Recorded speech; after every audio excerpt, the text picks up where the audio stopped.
Welcome everyone to episode 301 of Fergo and the Freak.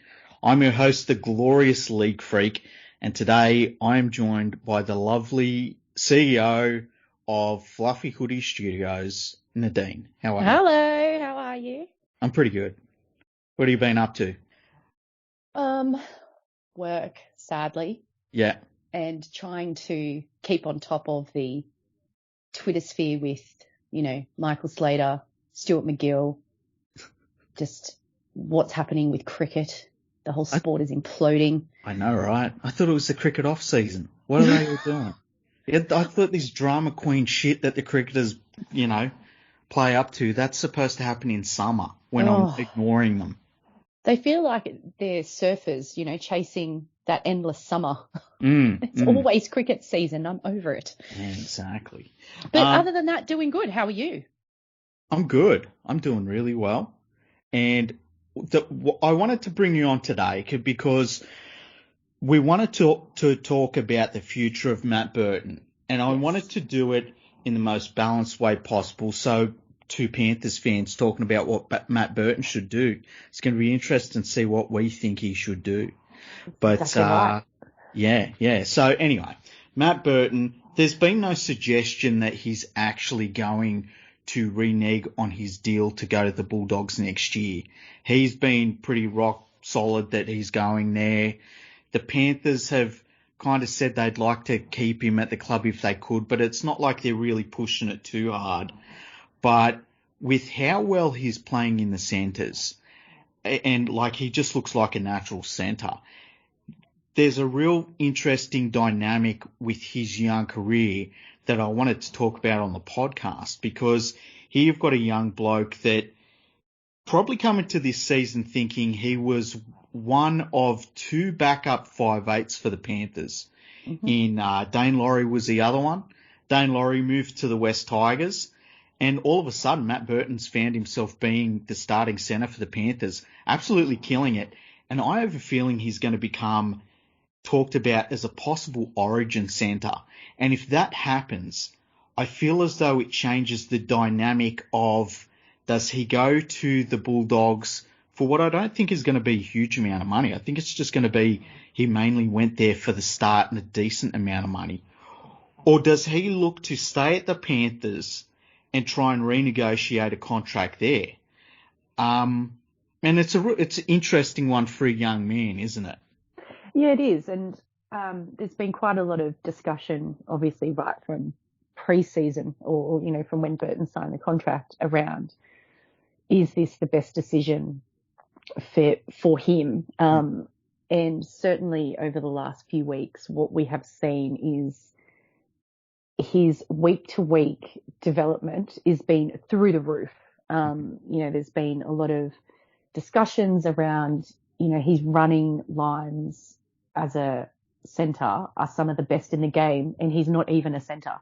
Yeah. And it's what we've seen him do is absolutely ridiculous. His combination with Luai and Kikau has been amazing, and really out of necessity, through injury and now through suspension with Momorovsky and Nadine and obviously Edwards being injured and Crichton going to fullback for the early part of the season. So, it does beg the question, which, I saw this on Twitter a couple of days ago from the lovely Nat Sinclair, so I won't take credit for it because it's not mine, but the question was definitely posed.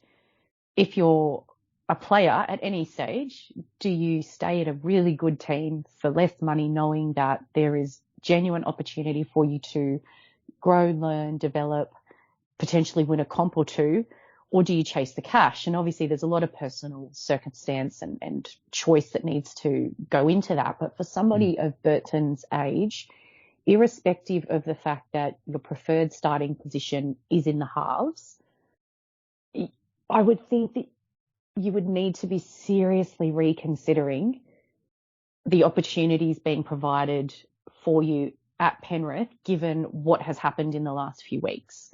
So, and if all the noise is true around potentially Cleary, well, definitely Cleary, but potentially Luai being called into the New South Wales squad, there's a guaranteed half position for, those games. You need somebody who can slot into those roles in the event of injury and or suspension as well. So, yes, there is an embarrassment of riches in terms of depth with Penrith at the moment, but if I'm Matt Burton, I would seriously be reconsidering, is that the best option for my career long term? Yeah, and the other thing about it too is that I can understand him wanting to play in the halves in his preferred position, but the way he is playing as a centre, it's not like he is just shoved out there and he's filling a role. Like, he's doing playmaking as a centre. Mm-hmm. He's making all of the players around him better, and the players that are around him really suit his style of game. It's, it's been a real revelation the way that he's playing.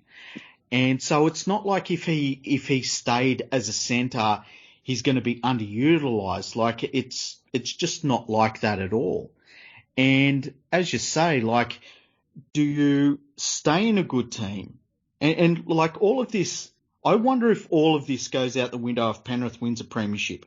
Because if he can say, look, I'm a young player, I want to play 5'8", I was willing to play centre, but I've won my premiership now, so I can go and make money after this, But it's not every day that a young player gets a chance to develop into a great young team like this Panthers team is.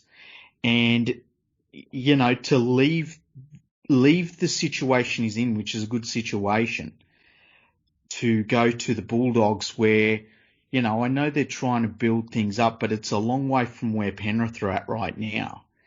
It must be something he considers, especially when you think about, like, it's not like he's going to the Bulldogs on $1 million contract. And if the Panthers are able to come back and offer him a reasonably sized contract that, equals what the Bulldogs were going to give him, it would be very hard to leave, I would think. Yeah, it is a fascinating one, and for a number of reasons, especially given, I think, the players that the Bulldogs have currently recruited and who they are potentially looking at targeting. Obviously Nadine is going there next year. Addo Carr, they've got Kotrick at the moment. They're still lacking a decent hooker. They're still lacking really a decent forward pack. And without that, it doesn't matter how good all your halves and your outside backs are. It's just not enough. Yeah. And how much will that stifle not only the confidence, but the development of all of these young players?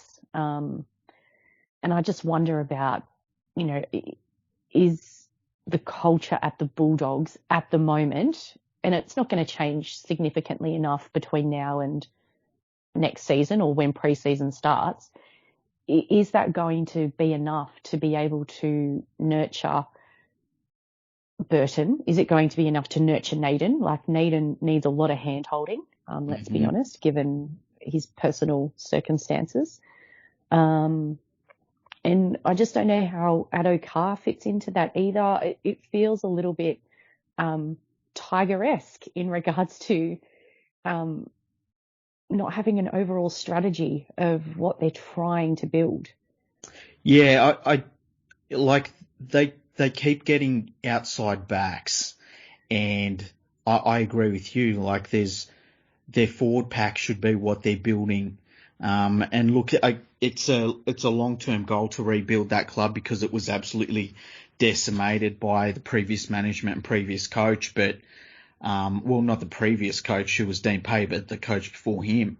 And I guess on the flip side for Burton, there is the opportunity to be the man at his own club, but that also comes with a lot of baggage as well. Like, I think that with players like Addo Carr, and you look at somebody like a Kotrick who's there this year, there's a completely different expectation on Matt Burton. Matt Burton's supposed to turn up next year and be the star playmaker of that team and really change the way that they're playing football. And a challenge that he wants. That might be the carrot for him that, you might say to him, look, you can play in the centres for Penrith. You can get the exact same amount of money. He might say, I want to go to a club and change it myself. That might be the thing that motivates him. But there's so many different things that he has to consider. And I just find those situations really interesting. And we saw Xavier Coates yesterday. He went from being at the Broncos where I think everyone thought he'd be one of those players that played like 10 years for the Broncos. He signs for the Melbourne Storm. I'd be shocked if it was for any more money than he could have got at Brisbane. But you kind of look at that move for Coates and you're like, well, for his football, that is revolutionary. Nothing short of revolutionary for him. And really, like with the development that they've got for not just their juniors, but their senior players at Melbourne, you kind of automatically think, well, Xavier Coates, he's going to be the test winger very, very soon, and he could be a test winger for 10 years. And it just felt like it was a really good move for him, and because he got out of what is not a bad situation for him at the Broncos, but just a bad club situation. And he's going to a team where he might end up with, 2 or 3 premierships by the time his contract there ends. Yeah, that's I think that's a really good signing for both the Storm as a club and Coates as an individual. I think that's one of those signings that will be mutually beneficial all around. What I also liked about that signing is nobody saw it coming, because it really irritates me. Really irritates me. I cannot stress that enough. When player managers, and I will say player managers because the players, I find it hard to believe players would like this scenario. Yeah. Play out contract negotiations in the media. It irritates me beyond all means. It doesn't serve anybody's purpose other than their own, because they're obviously looking for their payday as well. And it doesn't do anybody any good. It makes the players look like they're money hungry, grubs. It makes clubs look like, oh, well, why don't you want to pay that person that amount? I mean, look at the Adam Reynolds situation. Yeah. And obviously that was leaked to the media in an effort to get Souths to come to the table. Now, Souths have clearly got a strategy, whatever that is, who knows? Yeah. Rightly or wrongly, they clearly have a vision for what they want. And Adam Reynolds does not fit into that vision for longer than 12 months, let's be honest, irrespective of the 2-year deal. It's really a 1-year deal. So they're obviously got their own thought process. And you can't begrudge an organisation having a vision for what they want for the future. And I would rather that than hodgepodge signings like we see usually from the Tigers, like what we're seeing from the Bulldogs, what we're seeing a little bit from the Broncos and the Cowboys as well, which is, oh, they're available, let's sign them and we'll figure it all out after the fact. So, I've got no issues with that. I've also got no issues with players wanting to do what they feel is best for them. Yeah. And if that is taking less money to stay at a club, if that is reneging on a deal, so be it. Situations change, people change, and a contract now, we've seen it time and time again, is not worth the paper that it's printed on. Everyone is breaking contracts. Clubs will break the contracts with players. Players will break the contracts with clubs. Throw coaches into the mix there as well. And when Burton signed that contract with the Dogs, yes, he had every intention of staying true to that, but circumstances change. I could sign on to go and work for somebody else today, but by the time I am supposed to start that contract, my personal circumstances could change. Yeah. And I think that there's no loyalty in league anymore. There's, that's been dead for a really long time. And whilst we like to romanticize about, loyalty and one club players and all that kind of stuff, and there is a real beautiful nature around those kinds of stories. They're few and far between. It's a business. It's a multi-billion-dollar business, and everybody needs to make the best decisions for themselves at that point in time. And I've got no problems with it, but I would really love it to not happen in such a public space all the time. Yeah, and I don't think. I mean, there are some people that do. I'm not one of them that begrudges the players getting as much money as possible. Like Chad Townsend is a great example of he's a player that's probably signing the last big deal of his career. You know, his career is not going great at the moment in terms of his on-field success. And if somebody offers him a whack of money to go and play out his career, take it. Grab it with both hands. I don't think anyone begrudges a player for doing that.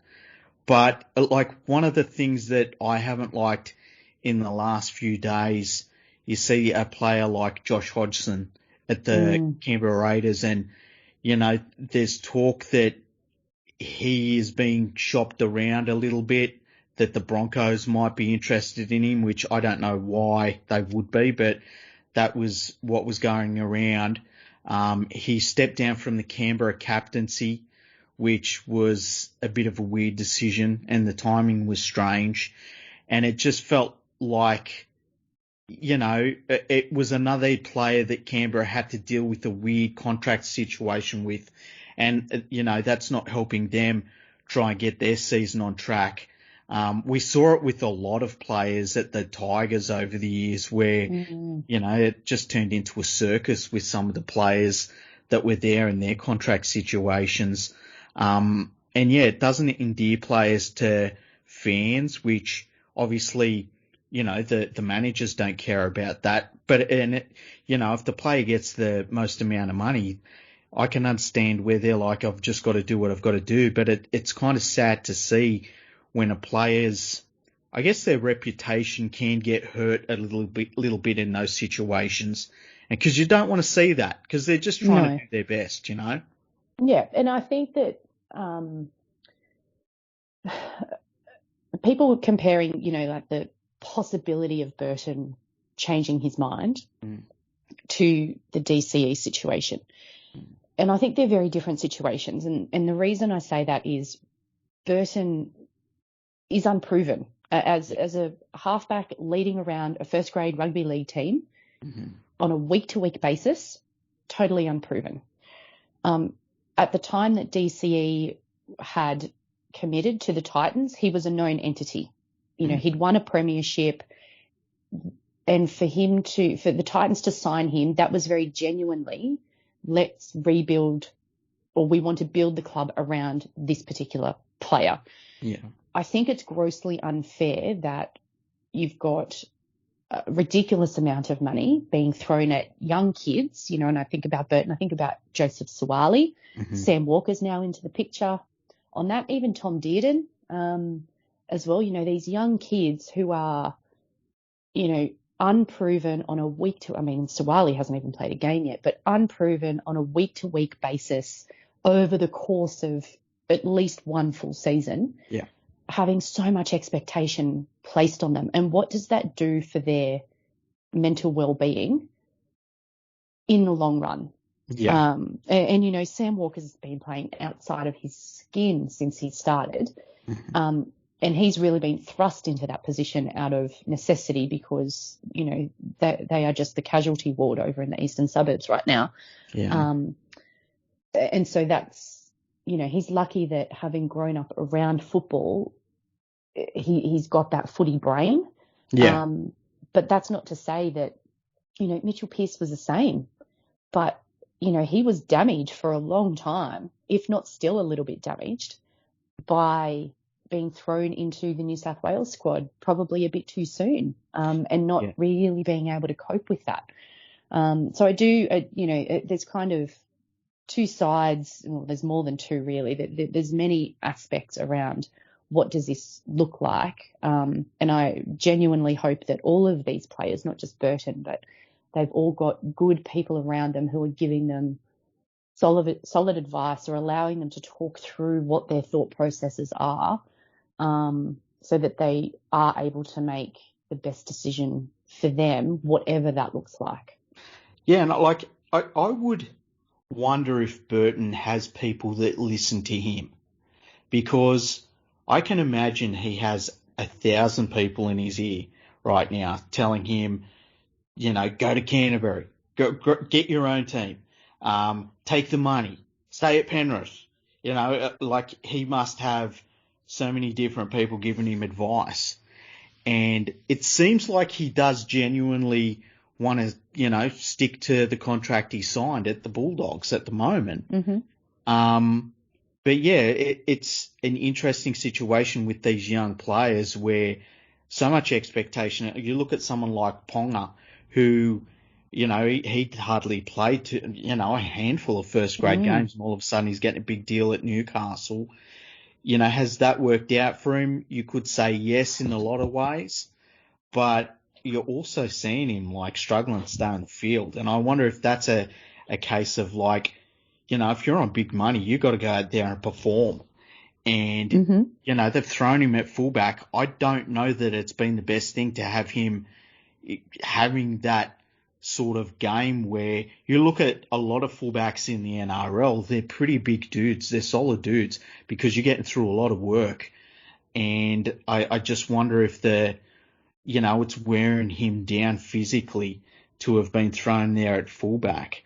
Suwali is an interesting situation. It looks like he might actually play this week, but we'll see. And Walker, as you say, because his dad was a football player, it's a little bit different for him. I think that's one of the reasons why he's such a good player on the field. Like, he's been around football. That's all he would know. And he's, been there when his dad has been through precious situations. Like, it's just an environment he's pretty comfortable in.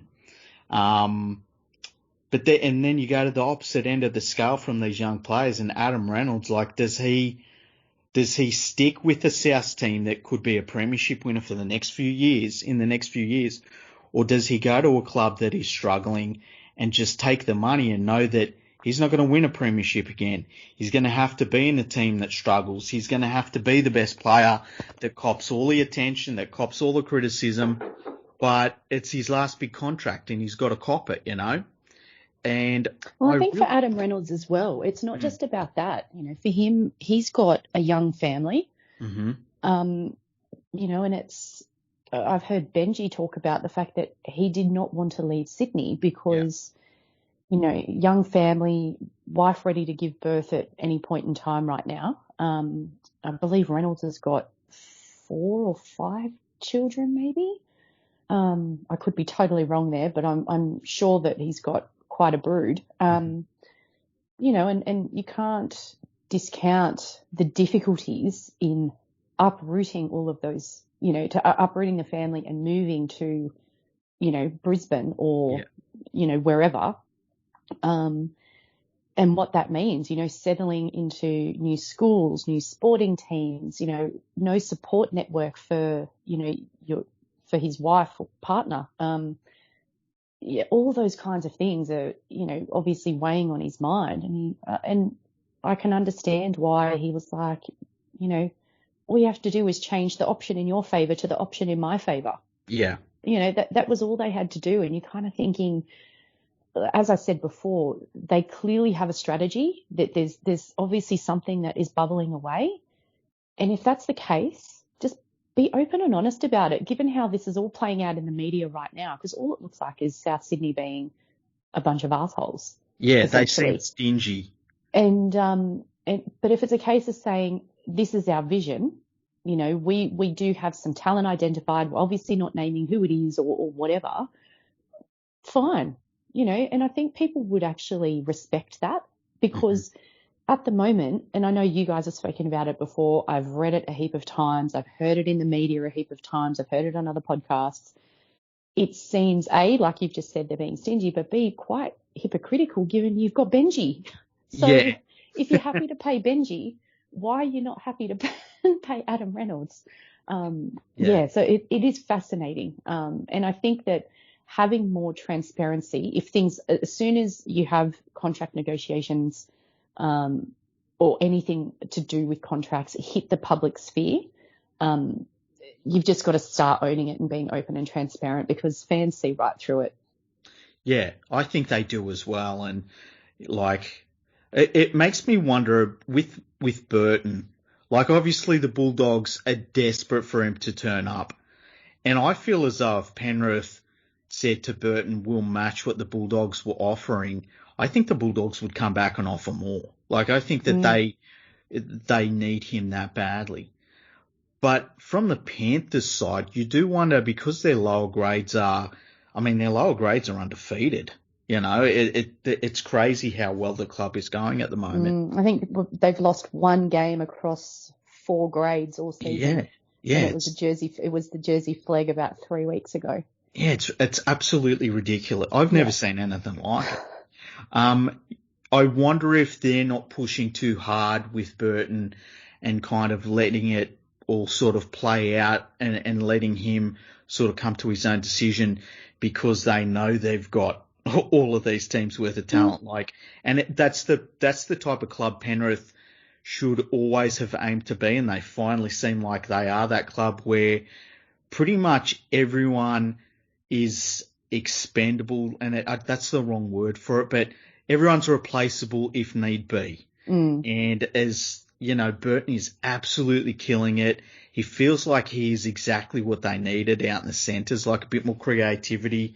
But at the same time, if he leaves, it is far from being the end of the world for the Panthers.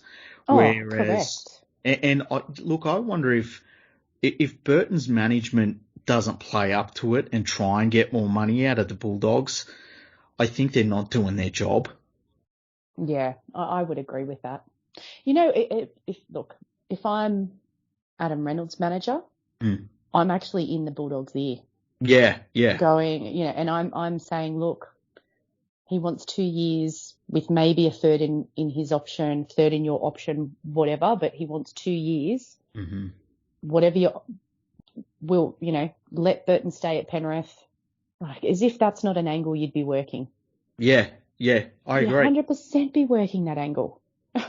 And maybe I should be a player manager. I feel like I've lost my calling. All you do, the main thing I know to be a play manager is that when you get a call and it's from the West Tigers, you always say, tell them I'll get back to them in November. And the answer is yes. Yeah.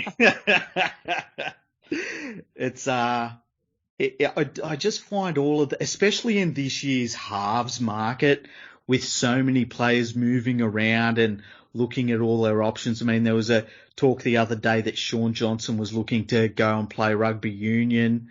I really find all of this very fascinating, because there's a lot of moving parts. There's a lot of teams with big chunks of money that they've got ready to rock and roll, and no one has really properly laid down a marker. Like, it's not like the Parramatta Eels have said, we just paid Mitchell Moses $1 million. That's the going rate for an all right halfback. Because I feel like as soon as one team does it, a lot of dominoes will fall.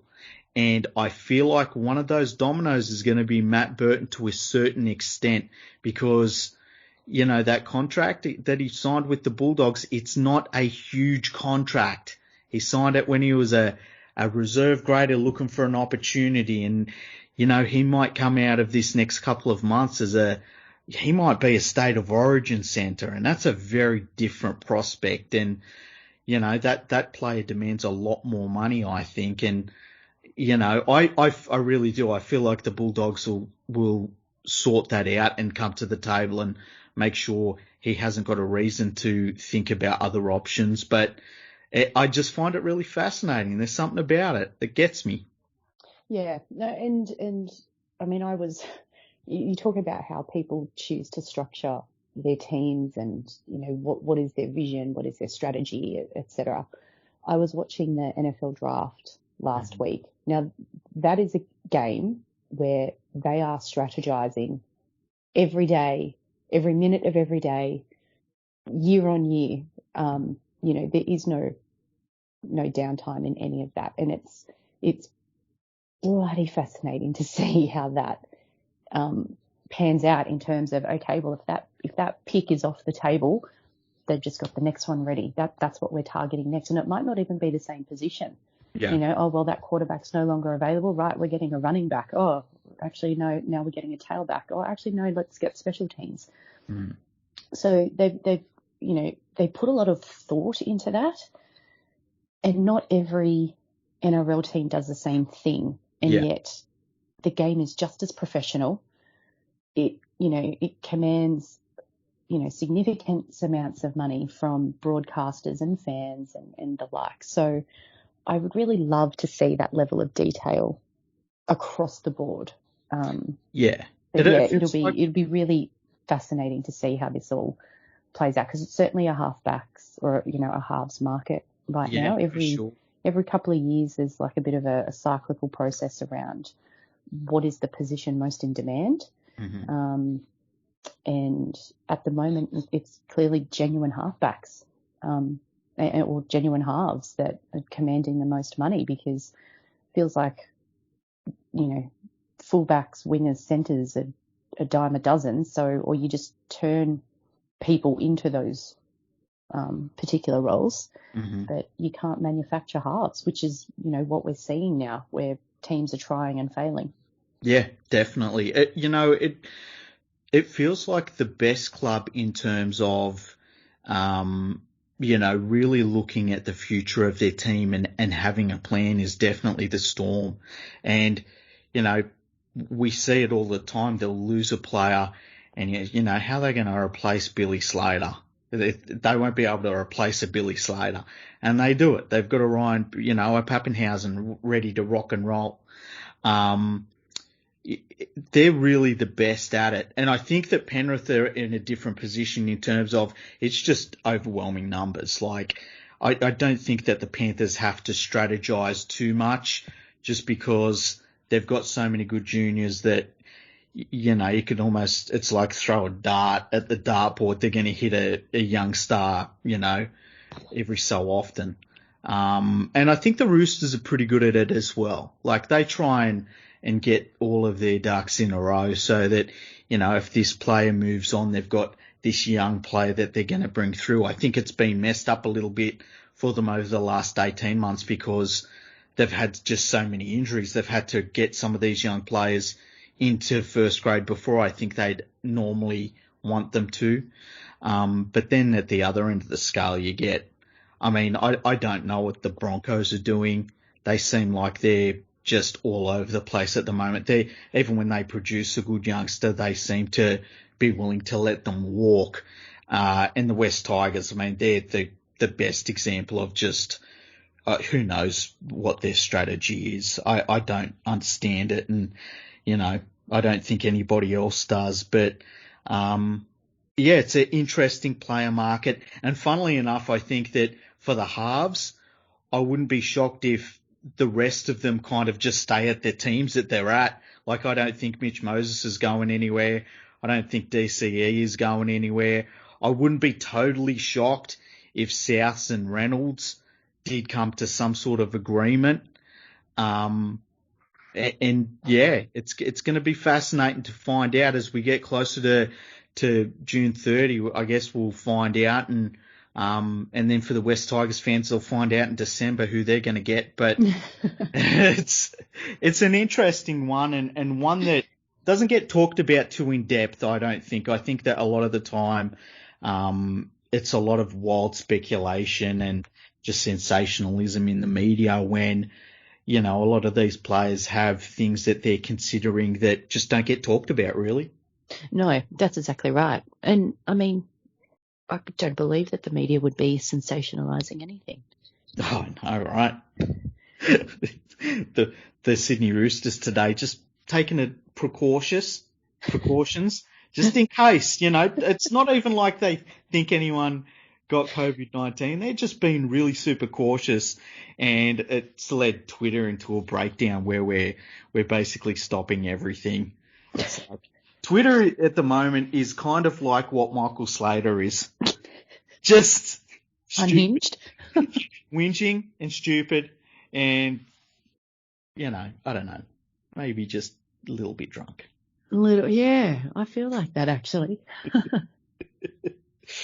Anyway, what do you think about the Panthers at the moment? It's pretty cool to be a Panthers fan, huh? Oh, they're just getting it done.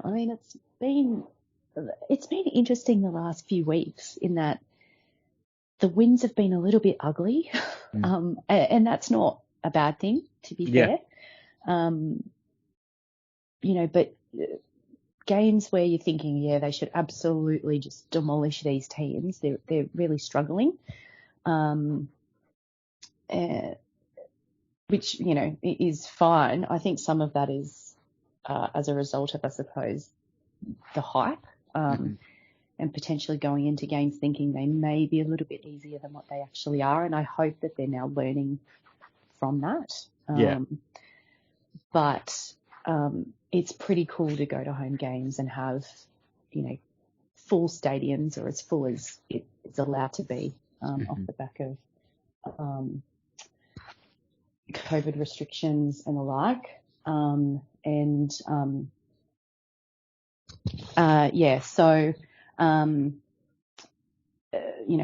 If Potato hadn't complained, we'd have more people. Bloody Potato. But, that's pretty cool. As we were just talking about, the fact that the lower grades are just also smashing through a heap of games as well, and quite convincingly. Like, I think, was it New South Wales Cup on the weekend was like 52-6 over Manly. Jersey Fleggers, the one game they lost was by, I think, 2 or 4 points. So, everyone jokes about Phil Gould's 5-year plan, which took about 15 to come to fruition. But it's clearly what we see, and I know you guys have spoken about it a lot before, but if you get your junior pathways and your grassroots right, this is what happens. Yeah, and it's crazy to think that, like, every other club should just be looking at what the Panthers have done with their junior development system and just saying, we need to copy that, because it takes pressure off your salary cap. It takes pressure off your entire first grade squad, because it doesn't matter who's injured, doesn't matter who even needs just rested. Like, there's always somebody there to take over. And I just can't believe that everyone's not completely changing the way that their football clubs run, because it's the way to go.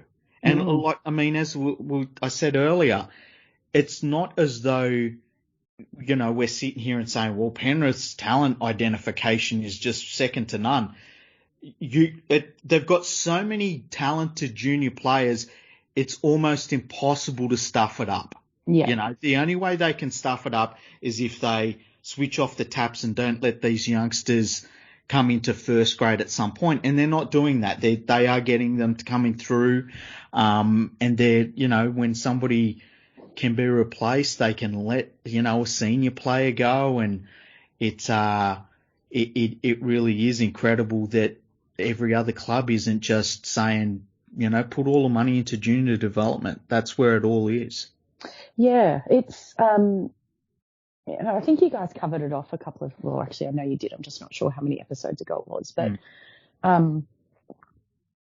I don't think the Panthers would be holding back any kind of, unless it's commercial in confidence, secrets about what it is that they're doing. Because if your grassroots are strong, then the game itself is strong. So, they should be, it would be nice if I play devil's advocate. It would be nice to perhaps see them be proactive with sharing that information, acknowledging that they might try to be doing that and people aren't listening or are like, no, thanks, we're fine. But there's a lot to be learned. And there could be things that the Panthers could learn from, other organisations and clubs as well. But I think the way that Penrith engages with the regional and country areas is probably the single biggest, what's the word I'm looking for? Difference between what they do and what other clubs would do with regards to junior development. And you think about that because of, it's obviously well documented, and certainly last week having spent that round and that week out in Bathurst. But, you've got you know, Charlie Staines from Forbes. And by the way, every time Charlie Staines plays, that pub in Forbes puts on some kind of ridiculous deal where they must go broke or run out of beer. You've got Tamora, you've got Isaiah Yeo. Where's Isaiah Yeo from? Is he from Dubbo? Dubbo, I think, yeah. So, the way they're using that, Riverina, which really should be the Raiders area, but the Riverina, all the Western Heartland as well, that is what sets them apart. It's not just about what they're doing in and around the Penrith local government area. It's how they're approaching the regional areas. And obviously the NRL has finally figured that out. And as you guys spoke about on the last podcast, clearly looking at how they get all of the NRL clubs to attach themselves to a regional area, but genuinely look to grow the game in that area, engage with the communities, and look at bringing those players through. Yeah, yeah. And it harps back to the original city-country concept, for goodness sake. Yeah. It's like we've come full circle. The good old days. It's almost as though, developing rugby league as a sport kind of helps rugby league at the top level. Who knew? Fascinating. Absolutely fascinating and revolutionary. Yeah. Well, you know what? We need to get somebody in the PVL's ear and say, you know what? You've had this really good idea about having teams developing players in the bush. It's another genius idea, PVL. It's like the good old days. Yes. Exactly, like the good old days. Oh man, but it's crazy fun being a Panthers fan at the moment, and I think a lot of these games that they're having to really fight and scrap and win, I feel like it's going to help them in the long run. I think if we'd been winning these last few matches by 40 and 50 points, I think eventually there'd be a wake up call at the end of that, and so I've been pretty happy to see them have to. I mean, they bring out the best in the Broncos the last couple of years, even as bad as the Broncos have been. It's been good. I think that it's been something that, it also, the other thing it does, and I've talked about this a little bit before, it makes them learn good habits. Those good habits of, fighting, sticking in there, just not giving up, knowing that eventually if you do get through your sets, if you've got the right kicking game, you keep your defence in order, eventually the other team will break. And it's almost the complete opposite of the lessons that some of the lower table clubs have learned. Clubs like a Canterbury Bulldogs or the Brisbane Broncos, where you see something will happen that will turn against them in the game and their shoulders drop and that's it, they're broken for the rest of the match. It's really interesting to see that contrast between the Panthers and other teams like that have learnt the bad habits. Yeah, I would agree with that. I think what's going to be interesting for Penrith this season, which they've not really had to contend with at all, is Origin. Yeah. And what does that look like? Now, the week before Origin, so game 1 is the 9th of June. Yeah, that's right. So Panthers play the Tigers the week before, so they'll have half a squad missing, and they could probably play with half a squad on the field and still win that game. It'd really even it up because the Tigers only have half a squad. And then they play the Sharks, so they'll have all their squad backing up for that, you would think. Yeah. Then it doesn't matter because everyone will play. But it's going to be a different dynamic. Very different dynamic. Yeah, they haven't had to deal with that yet. Yeah, it's looking like they're not really going to get the significant benefit of buys leading into State of Origin. Which, whatever, it is what it is. You can't control that. It's a nice problem to have when you've got a lot of State of Origin players. Yeah. Well, you think about, so Cleary, Capewell, Yeo are absolute locks, in my opinion. Luai's absolutely being thrown into the mix for that 5'8" spot. Mm-hmm. Crichton is in the mix, given he was in the squad last year for one of the centre positions, although he really hasn't been playing well this season, to be honest. He's played a lot better since he's gone back to centre, but he hasn't been playing wonderfully. To'o has got to be the biggest bolter for a wing spot known to mankind, and if Freddie doesn't pick him, I would be shocked. Yeah. So you're looking at 5 players potentially out of the mix, possibly 6. If you start looking at some of your other edge back rowers and things like that. Look, it is a good problem to have. One that Panthers hasn't had to contend with for quite some time. But, as we've just been speaking about, just roll them on up. Let's just put the next, we've got the conveyor belt of players. Let's put the next one in and off they go.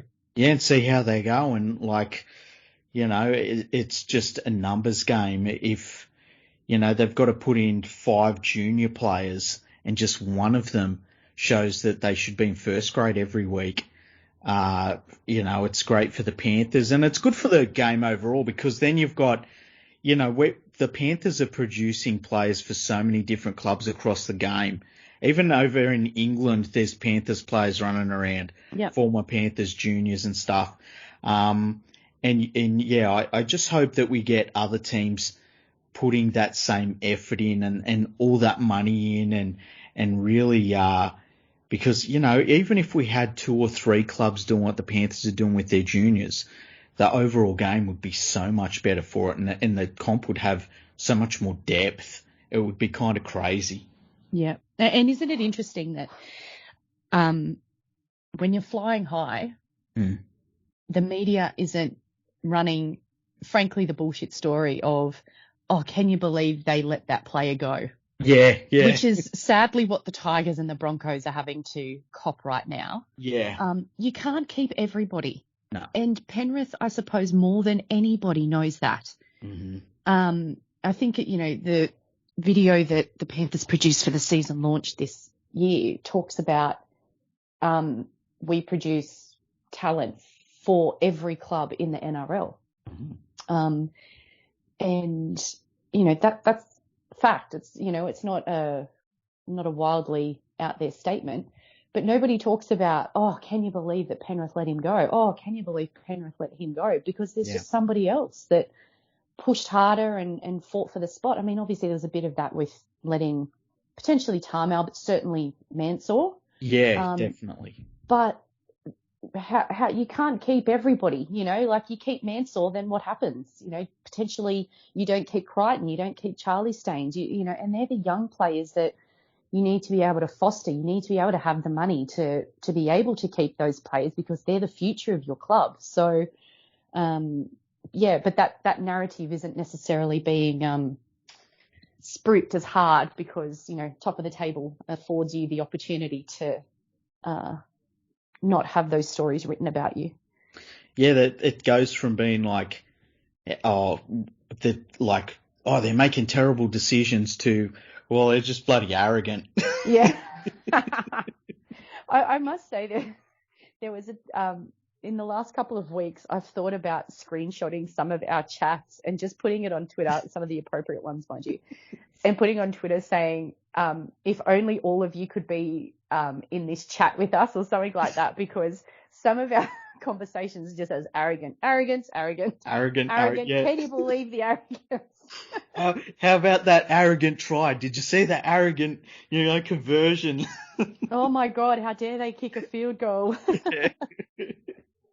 There's actually, they've brought a new thing out on Twitter where I think you've got to have, it's 500 or 600 followers, and you can set up it's basically a live audio feed, and you can fill up the room, this audio feed, with other people in the room.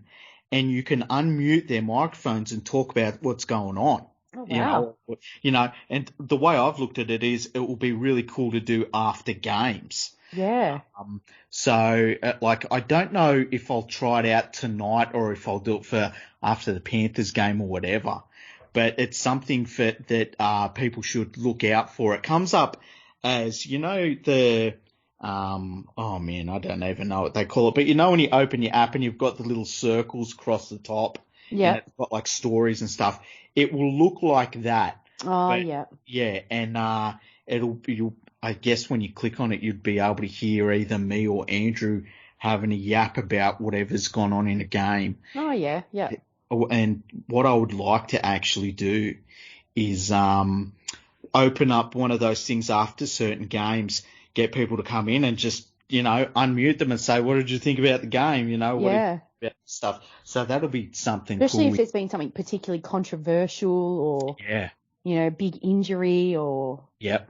A deafening win by the Panthers. Yeah. With an arrogant 2-point field goal.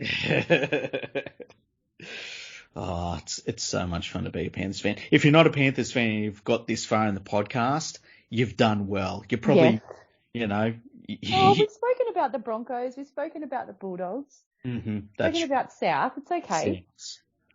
We did tried to share the love. How badly are we going to be at the Eels? We have to wait until round, I think, 14 or 16, one of those. I can't wait to flog the Eels. Actually, because my daughter is dancing at that game, and I remember thinking, that's a really interesting game for them to do that. So it's called the Dance Extravaganza, and they have about 30 odd local dance schools that all come together to do a performance on the field at halftime. Mm-hmm. And usually aligned with Hertz, obviously being one of the Panthers' major sponsors. Mm-hmm. And so they usually support this dance extravaganza every year. Whenever they're the assigned game day sponsor is when they do this dance extravaganza. Now, the game day sponsorship piece, from what I've been told by a couple of people I know who have contacts with the Panthers, it's drawn out of a hat. So, this year Hertz have been extremely fortunate to be the allocated game day sponsor for the Battle of the West. Now that's the number one ticket in town. Yeah. You will not get, not that you can get a seat to any Panthers games right now, but you will not get a seat to that game. And I thought previously it's always been some bludger of a game on like a Thursday night, usually against the West Tigers or, one of those real unflattering either time frames or teams in terms of opposition. Mm-hmm. And because they've got to give out tickets, because they've got to give a ticket to the child who is dancing. Yeah. And they give one other ticket for a parent to obviously bring their kid. Mm-hmm. And there's about 300 odd kids. So that's 600 tickets on average that they have to give away. So they're comps, and they don't want to really give out comps if they don't have to. Yeah. But when it's a Thursday night at 8:00 against the Tigers, who cares? That's more bums on seats. But the fact that they're doing this in the number one game of the season when they cannot actually physically sell any more tickets to any more games right now, it's going to be electric. Yeah. It really will be electric. I can't wait.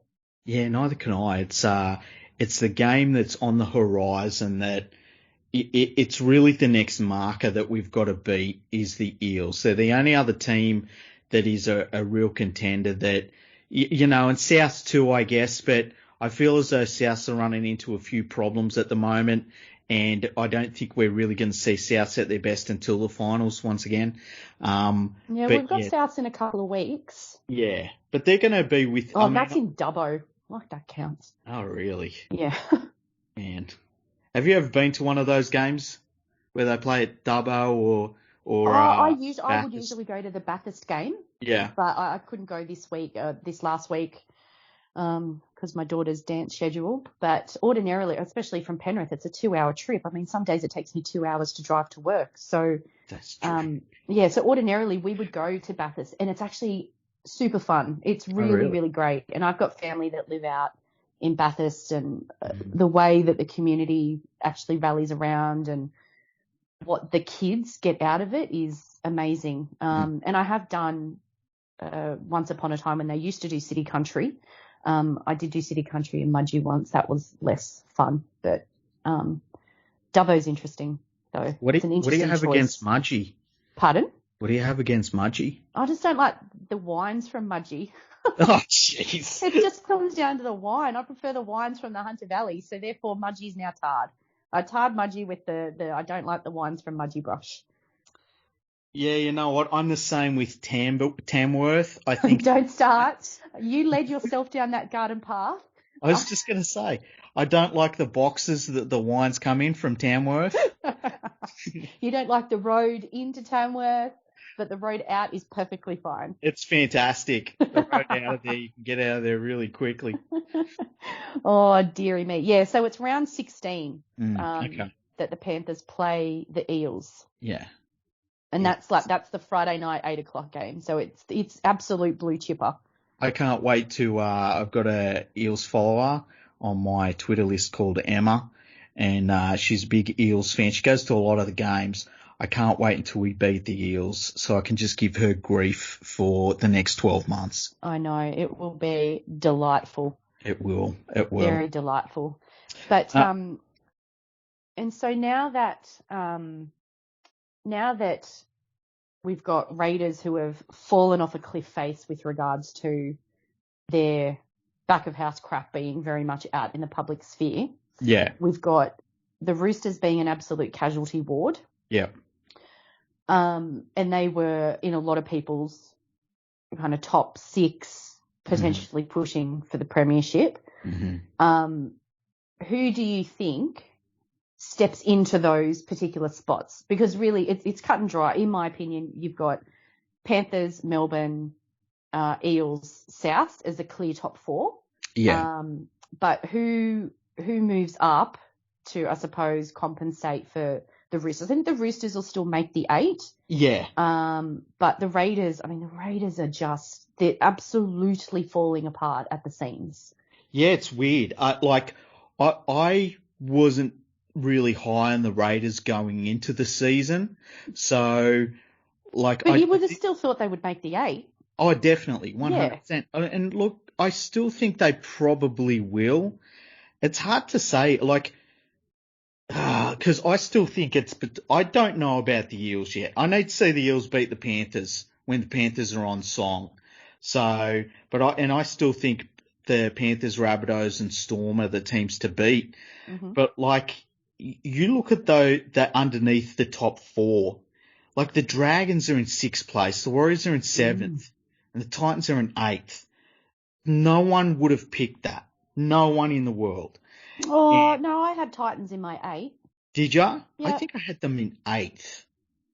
I definitely didn't have the Dragons in there, and I didn't have the Warriors in there. Yeah, the Warriors the have been Dragons amazing. have shown recently, though, that they are myths, and they will drop down the ladder now. I think so too. But I think that the Raiders will push their way up, and geez, after that, I reckon Manly. Manly's the Smokies. I feel like Manly is just in some good form, and I think they're going to fall away at the end of the year. That's what I feel. I agree. I think they're not going to push for anything significant. I do think, though, that if you look at so St. George will drop out of the 8th. Yeah. Warriors and the Titans, look, they could scrap it out for a position. Mm-hmm. Really, I think you've got Warriors, Titans, Raiders, Manly, maybe Newcastle. Yeah, Newcastle's too injury ridden. Yeah, and the Knights have been super disappointing too. Yeah, so I think St. George will fall way down. They'll fall away now, and particularly missing Zach Lomax for the next 6 weeks. Yeah. Forget it. Yeah. But yeah, the Warriors, Titans, Canberra, Manly, I think they'll scrap it out for those 3 spots, 6, 7, 8. They'll be the ones fighting it out for that bottom part of the draw, or bottom part of the 8 at least. I just can't. I can't get over how good the Warriors are. The improvement from last year, where there were points last year they were literal no hopers, and they're really one team that I'd never thought they'd be as good as they are so far this year. I hope they can keep it up, because if they made the finals, it would just be awesome. Like it would be so good. It would be really, really good. One thing, looking at the ladder, and this always bothers me as well. Mm-hmm. You can tell I'm a little bit of a purist when I say this. Mm-hmm. It really irritates me that you can have a negative differential and make the final series. Yeah, I get that. Oh, I don't care if you make the top 8. Mm-hmm. It should be a rule that you need to have a positive differential. That should be better. God, it irritates me. That would be really weird if they made that the rule, hey? How good would it be, though? Oh. PVO, that's something PVO would think of doing, though, don't you worry. He probably already has. That would be a great idea. Just go back to an old school top 5. So I like the top 8. I think the problem with the top 5 is if it was a top 5, the season would be over in about 2 weeks from now. Yeah, that's okay. It is, as long as your team's in number 1 place, like exactly. ours. No, I mean, look, top 5 is obviously, I'm being facetious when I say that, but it is one of those things where it irks me that even last year, you think about the Sharks. Yeah. I mean, they were a net zero team. Yeah. They were equal win, equal loss, points differential was 0. Mm-hmm. Like, that is the very definition of mediocre. Yeah. And they still made the finals. And I just think that's shit. Yeah, I get like that. Absolute shit. I get that. It's So, and then you look at, you're looking at the ladder. Mm-hmm. South sitting 3rd, equal points with Parramatta, only 3rd on points difference. Yet their points difference is significantly less than the Roosters and Melbourne, and Parramatta's is less as well than Roosters and Melbourne, who are sitting below them on the ladder. Yeah. I mean, and look, I get it. A win is a win, and that's more important. But it just, I'm always, it's one of those numbers things that I look at and I think it's interesting. I find it quite interesting that you can either have a really close game or a really blowout score, and that could be the difference between you making the top 4, not making the top 4. Or making the top 8, not making the top 8. I've got a question for you as a Panthers fan, right? Last year we lose the grand final after being on that winning streak, and I personally don't think that was a choke job. I just think it was what it was. Like, it's the Melbourne Storm. It's a bit of a different situation. And I think that the Panthers obviously got off to a terrible start in that game, and that's what happens. You can't give the Melbourne Storm a start. With everything set up the way it is, I think the Storm are not quite what they were last year. I think the Eels have yet to prove themselves. I think that Souths have these little times in games where they just look like they're cruising a little bit. And I think that will worry Wayne Bennett a bit. If we have a season where let's say we lose 3 games this year, but we win the minor premiership, and we don't win the grand final, is it a choke job? Yeah. I agree. 100%. I agree. If we don't win the minor premiership this year, mm-hmm. it's a fail. Yep. At a minimum, if Panthers do not win the minor premiership again, this year is a failure. And that's the kind of crap that I know Ivan would not want the team to hear or buy into or mm-hmm. anything. Surely behind closed doors they would have to be thinking something similar. It would take something like, some catastrophic injuries, like half a dozen injuries, for me to think if we don't win the grand final, we that's fine. It's all right. You'd have to look at it that way. But yeah, as it's set up right now, and with what I'm seeing from other teams, they have to win the premiership this year, or it's a choke job. Especially when you look at the overall 2 seasons back to back and what they've done in both of them. It's you can't win this many games and have the one loss in the grand final and not come out of a period like this without a title. Yeah, you just become the new Greg Norman choking in the Masters meme. Like that's what it would be. It's already happening. Yeah. I mean, and it doesn't help when everyone puts out the, oh, this is the Panthers' blah consecutive win, and everyone jumps on and goes, oh, except for the grand final. Like, we fucking know that. Some of us sat in the cold and the rain and the wind and witnessed that shit firsthand. I'd have been there with you, but I was too busy bloody dying. Yes, that's right. I don't need to be reminded of this fact. Yeah. I was so gutted I couldn't go. Oh, man. But yeah, it's interesting you agree with me on that, because I've been thinking that more and more, especially as these other teams are running into problems. And look, we will probably run into problems ourselves, but I just think with the way it's all set up right now, if we don't win the title this year, I actually will be really, really disappointed in the club. I know. And this is why last week I was nervous about the Manly game. Mm-hmm. I'm really nervous about this game. And I was listening to another podcast yesterday afternoon, and they were going through the round preview, and they were like, oh, Panthers by 30. And I was like, no, don't say that. The Sharks are just one of those teams, and everybody says it, where they drag you down to their level and they beat you with experience, because they've just got you in the mud where they want you, and they do it better than everybody else. So, but it's just, I don't know, it's one of those things that, they say, the more you win, the closer you are to a loss kind of mentality. And I get very nervous about these kinds of games. We're the footy as well. Oh, man. We're going to flog the Sharks. 13 plus. But they won't score against us. It'll be great. Oh, God. What are you doing to me? I'm just... You're killing me now. My anxiety's just gone through the roof. So, according to Sportsbet, Panthers are $1.08 with Sharks $8. Are they $8? Yeah. And Panthers are the shortest odds of any team this week. Yeah, it's weird how short some of the odds have been for teams this year. $8, that's pretty good value for the Sharks with this rain. It's been raining all day out here in Western Sydney. Yep.